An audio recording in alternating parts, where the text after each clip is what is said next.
இயேசுவே உம்மை வணங்குகிறோம், எம் வாழ்வை உமக்கு அளிக்கின்றோம், உம்மை அன்பு செய்கின்றோம்.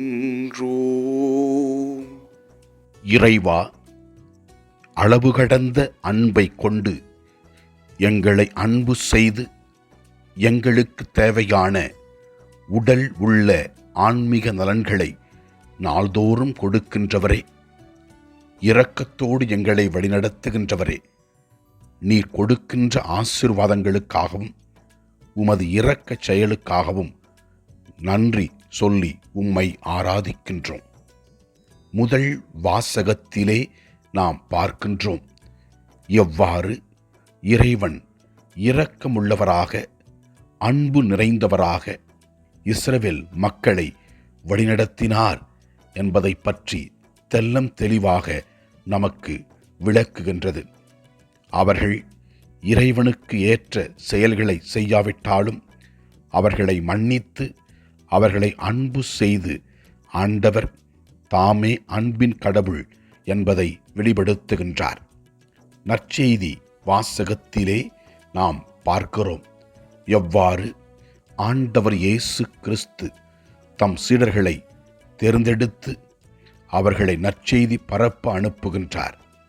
அவர் இவ்வாறு கூறி அனுப்புகின்றார்: விண்ணரசு நெருங்கி வந்துவிட்டது என பறைசாற்றுங்கள், நலம் குன்றியவர்களை நலமாக்குங்கள், இறந்தோரை உயிர்த்தெழ செய்யுங்கள், தொழுநோயாளரை நலமாக்குங்கள், பேய்களை ஓட்டுங்கள், கொடையாக பெற்றீர்கள், கொடையாகவே வழங்குங்கள் என்று அவர்களுக்கு ஆசி கூறி அவர்களை அனுப்பி வைக்கின்றார்.